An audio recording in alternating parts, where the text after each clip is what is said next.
করবে। আমি একটু অর্থনৈতিক প্রসঙ্গে আসি, যে সরকার অনেক ধরনের পণ্যে ভ্যাট বাড়িয়েছে, এতে নিশ্চিত মানুষের ব্যয় বৃদ্ধি পাবে, কিন্তু এই সরকার কেমন জানি মানে এত মিল যে এই রাজনৈতিক সরকারগুলির মতোই কেমন জানি বলছে যে এতে তেমন কোনো অসুবিধা হবে না, বাজারে প্রভাব পড়বে না, অন্তর্বর্তী সরকার থেকেও রাজনৈতিক বক্তব্যে সেই স্টাইল। এবং এটা কারা বলছেন দেখেন, আপনিও নিশ্চয়ই খুব স্নেহই করেন, আমার খুবই প্রিয় আমার অগ্রজ শফিক ভাই বলছেন এতে বাজারে খুব প্রভাব পড়বে না, এবং এটা উনি সংবাদ ব্রিফিংয়ে সরকারের এই মানে কথা তিনি জানাচ্ছেন।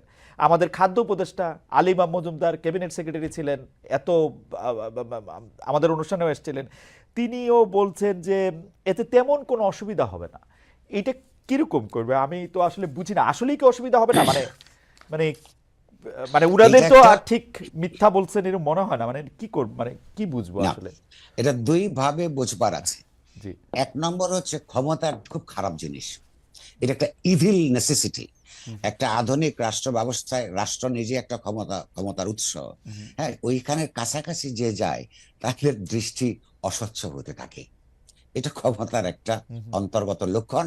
সে কারণে ক্ষমতাকে সবসময় জবাবদিহিতার মধ্যে রাখা এর একটা গণতান্ত্রিক কর্তব্য থাকে। দ্বিতীয়ত হচ্ছে, এই যে যেই উদাহরণটা আপনি দিলেন, এটা কি কি বিষয়ের সঙ্গে অসঙ্গতি পরায়ণ আপনাকে বলি।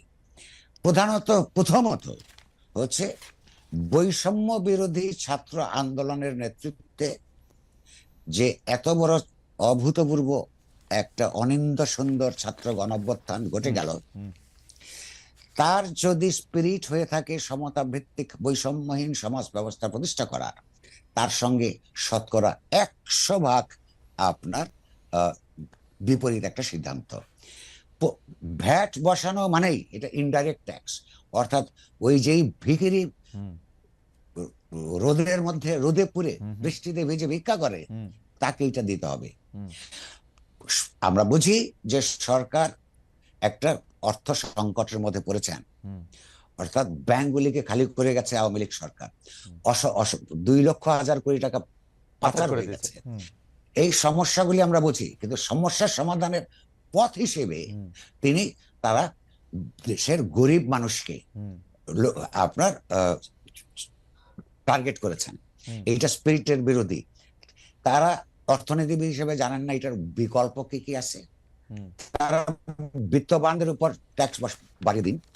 এখানে এত বৈষম্য ইতিমধ্যেই তৈরি হয়ে আছে, হুম, হুম, তারা ট্যাক্স নেট বাড়ান। হুম, কিন্তু সেইটা না করে সোজা পথে একটা আন্দোলন স্পিরিটের সঙ্গে বিশ্বাসঘাতকতা করে এই মুদ্রাস্ফীতির আমলে, হুম, যেখানে মানুষের আয় বাড়ে না অথচ দ্রব্যমূল্য বৃদ্ধি পায়, হুম, সেখানে নতুন করের বোঝা দিয়ে দেওয়ার অর্থ হচ্ছে এটা একটা গণবিরোধী, হুম, জনস্বার্থ বিরোধী হুম, একটা হুম, পদক্ষেপ। দ্বিতীয়ত, সঙ্গে একটা কথা যুক্ত করতে চাই। হুম, আহ, আপনি লক্ষ্য করুন, এই ক্যাবিনেটে যারা যারা আছেন, হুম, কয়েকজন ছাড়া হুম, এই আন্দোলন সংগ্রাম গণহত্যা চলার সময় হুম, এর কাছাকাছি দিয়েও ছিলেন না, রাইট।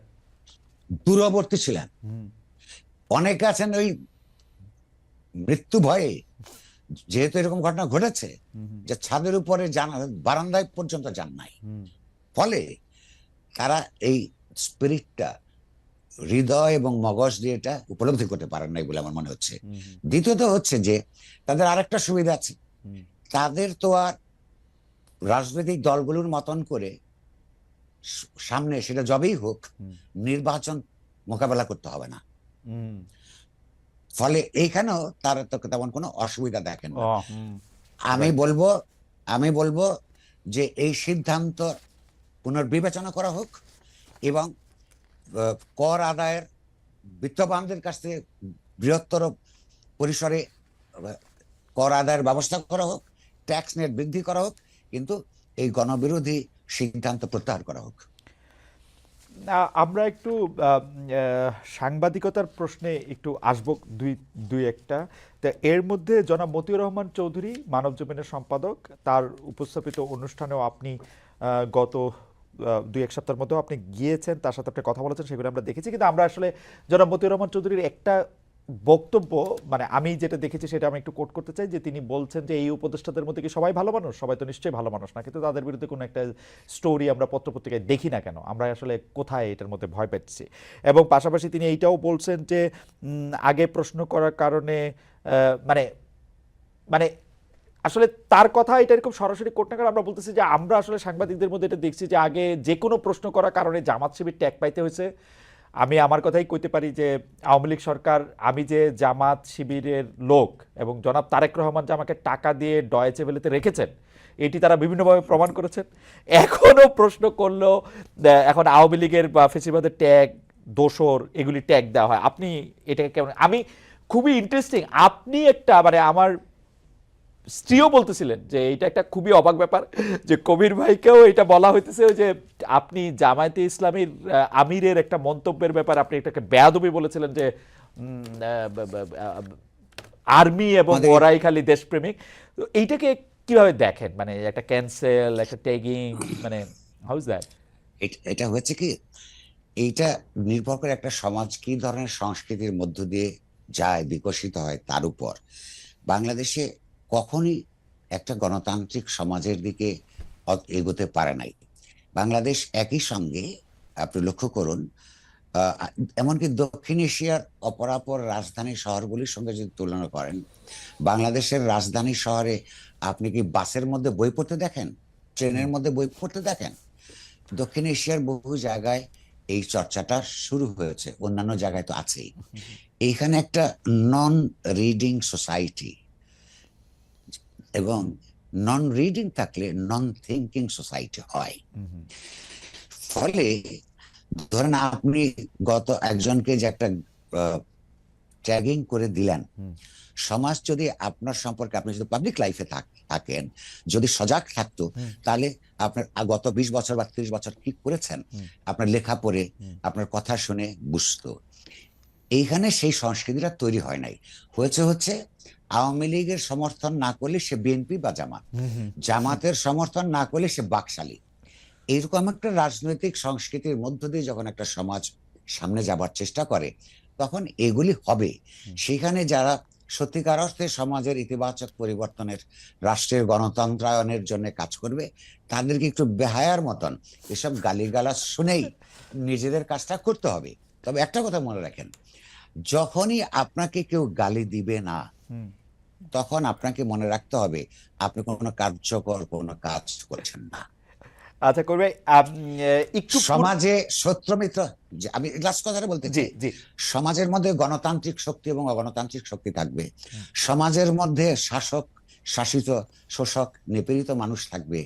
এবং আপনি যদি শোষণ নিপীড়নের বিরুদ্ধে, অগণতন্ত্রের বিরুদ্ধে, অন্যায়ের বিরুদ্ধে কাজ করেন নিরন্তর, আপনি অন্যদের গালি খাবেন না। এই গালিটা খাওয়া হজম করতে শিখতে হবে। জি আর যদি আপনি হজম করতে না পারেন, এই কাজ ছেড়ে দেওয়া ভালো। জি জি করবে, এই কাজ ছেড়ে দেওয়া মানে ভালো। আর কত হজম, মানে পাকস্থলীরও তো একটা না করবে। আমি একটু 111-এর সময় আসি, যে 111-এ কিন্তু আমরা দেখেছি যে, মানে আমিও বিডি নিউজে ছিলাম সে সময়, আমাদের কাছেও সিডি এসেছে, কিন্তু আমাদের বিডি নিউজ তখন এত প্রভাবশালী বা এত বড় ছিল না যে এটার সামনে এটা দেখা যাবে। কিন্তু নিউ এজের এই অবস্থানের কথা পরে অনেকেই বলেছে যে আমরা আপনারা আমরা আমরা আমরা বিডি নিউজ ছাপি নাই, টা অত সিগনিফিকেন্ট ছিল না, কিন্তু নিউ এজের না ছাপাটা, that was an statement, that was a statement সেই সময়, যে আপনি এগুলি এই সময় শেষ করে ছাপেন নাই। এবং যারা এগুলি নিয়ে গেছে তারা যে মাইর ধরে খায় নাই, তারাও সেটাকে নিজের কপাল সৌভাগ্য তারা ভাবছে পরে, কারণ আপনি প্রত্যাখ্যানটাও সশব্দই ছিল। তো এইবার